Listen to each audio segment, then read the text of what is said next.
கண்மணி என்பதுடன் அடுத்த வார எபிசோட பார்த்தீங்கன்னா, ரெஸ்டாரண்ட் வந்து எல்லாருமே மார்க்கெட்டுக்கு போயிருப்பாங்க. அங்கே போய் பார்த்தீங்க அப்படின்னா, வெஜிடபிள்ஸ் இந்த மாதிரி தேவையான பொருள்லாம் வாங்கிட்டு இருப்பாங்க. ஒவ்வொருத்தரும் வாங்கிட்டு இருக்கும்போது பார்த்தீங்க அப்படின்னா, அங்கே வந்து வீடியோ எடுத்து போடுற அந்த பொண்ணை பார்த்தீங்க அப்படின்னா, ஒரு ரவுடி பசங்க வந்து பார்த்தீங்க அப்படின்னா வம்பு இழுப்பாங்க. இதை பார்த்து கோவப்பட்டு அன்பு வந்து போகிறதுக்குள்ளேயே கண்மணி அந்த ரவுடி பசங்களாம் அடிச்சிருவாங்க.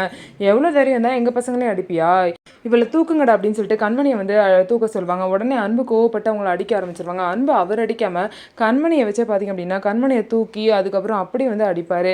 இதனால பார்த்தீங்க அப்படின்னா அவங்க ரெண்டு பேருக்குள்ள ஒரு நல்ல ரொமான்ஸ் வரும். இதை பார்த்து அங்கே உள்ள எல்லாரும் பார்த்தீங்க அப்படின்னா வீடியோ எடுப்பாங்க. அதுக்கப்புறம் அவங்க கூட இருக்க கண்மணி ஃப்ரெண்டு பார்த்தீங்க அப்படின்னா பரவாயில்ல இவங்க ரெண்டு பேரும் சேர்ந்துட்டாங்க அப்படின்னு சொல்லிட்டு சந்தோஷப்படுவாங்க. இந்த மாதிரி கண்மணியாக வந்து பார்த்தீங்க அப்படின்னா ரொமான்ஸ் பண்ணிட்டே அந்த ரவுடிங்களை போட்டு அடி அடின்னு சொல்லிட்டு அடி வெளுத்து எடுத்துருவாங்க.